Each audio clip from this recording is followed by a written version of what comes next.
एक तलाकशुदा पत्नी 8 साल बाद होटल में मिली और दोस्तों पति को देखते ही चेहरा छुपाने लगी और उसके बाद जो उन दोनों के बीच में होता है पूरी जानकारी यहाँ पर लेने वाले हैं। वीडियो को अंत तक जरूर देखिएगा। नमस्कार, मैं हूँ सुदेश कुमार और तिरछी बात चैनल में आपका स्वागत है।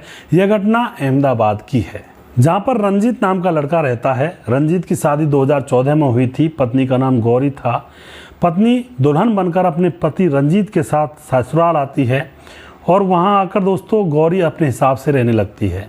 पति जाकर अपना काम धंधा करता, मजदूरी किया करता, गौरी पीछे से फ़ोन पर लगी रहती और 10 दिन गौरी मायके में, 10 दिन गौरी ससुराल में, क्योंकि गौरी का एक बॉयफ्रेंड था मायके में जिसका नाम था रोहन। इसीलिए वह एक जगह पर नहीं टिकती थी। उसको तो एक तरह से कहते हैं हवस जगी हुई थी। इसी तरह से मामला चल रहा होता है। जो रंजीत होता है वह उसको मना भी करता है कि भाई तू एक जगह टिक कर रहे, 10 दिन तू यहाँ रहती, 10 दिन वहाँ पर रहती है, क्या मान रहा है। लेकिन गौरी नहीं मानती है और गौरी समझती है कि अब इसके साथ तो मुझे रहना ही नहीं है, मुझे तो प्रेमी के साथ रहना है। तो एक दिन वह अपने प्रेमी रोहन के साथ घर से फरार हो जाती है दोस्तों। लेकिन जो रोहन होता है उसको वह होटल में बेच देता है और उसके बदले में पैसे बना लेता है। गौरी को बड़ा झटका लगता है। गौरी वापस भी नहीं आ सकती थी क्योंकि घर से वह भागी थी।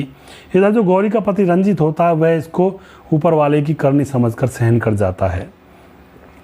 अब दोस्तों जो रंजीत होता है वह घर बनाने के ठेके लेने लगता है, तो उसके पास बहुत सारे पैसे आने लगते हैं।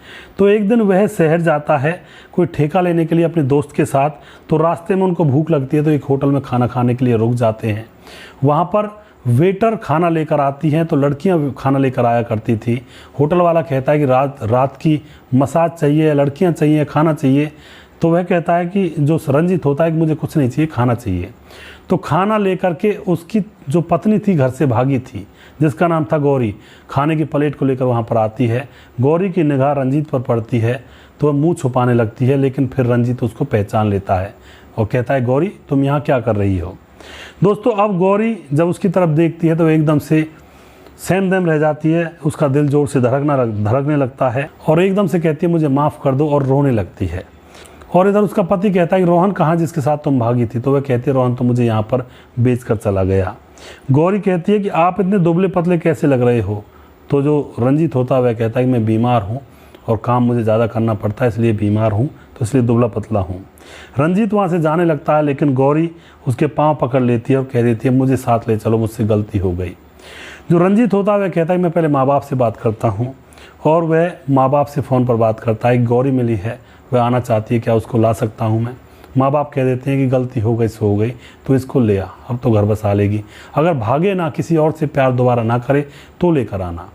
फिर से कहता है रंजीत कि अगर दोबारा तुम ऐसी गलती करोगे तो फिर मैं तुम्हें नहीं अपनाऊंगा।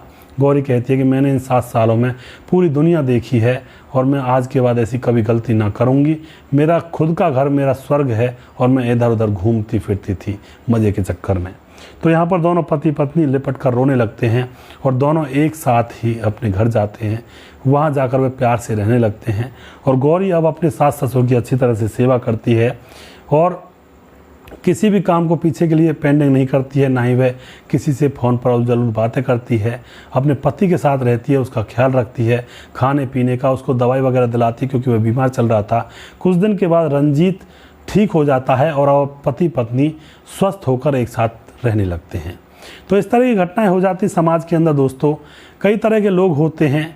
कई बार लोग ऐसे होते हैं कि भाई घर में क्या है, बाहर न जाने क्या माल मसाला मिलेगा, लेकिन जब बाहर निकल जाते हैं, दर दर की ठोकर खाते हैं, तो उनको घर याद आता है कि घर के बराबर सुख तो पूरे संसार में कहीं है भी नहीं। तो पहले से ही समझ जाएं कि घर के बराबर सही जगह कोई नहीं है, तो ये औरतें भागना ही बंद कर देंगी अगर पहले से ही अकल आ जाए तो दोस्तों थोड़ा सा सोच समझ कर चलें। ज़िंदगी को बर्बाद ऐसे ही ना करें। ज़िंदगी बहुत छोटी सी है, बड़ी मुश्किलों से ज़िंदगी मिलती है। इसका भरपूर उपयोग करें समाज कल्याण में, गरीब लोगों की मदद में, माता पिता की सेवा में, पति पत्नी का सहयोग करने में और अपने घर को चलाने में, बच्चों के परवरिश में, हर चीज़ में इस जीवन का पूरा लाभ उठाएं और जीवन को अच्छी तरह से जी कर जाएं, जिससे कि मरने के बाद 4 लोग भी ये कहें कि भाई इंसान तो अच्छा था, चाहे कुछ भी हो पर इंसान अच्छा था। आपको यह कहानी कैसी लगी अपनी राय कमेंट बॉक्स में लिख सकते हैं, लोगों के साथ शेयर कर सकते हैं। अगला प्रोग्राम बहुत जल्दी फिर से लेकर आऊँगा किसी सच्ची घटना के ऊपर। तब तक आप खुश रहें, सावधान रहें। जय हिंद, जय भारत।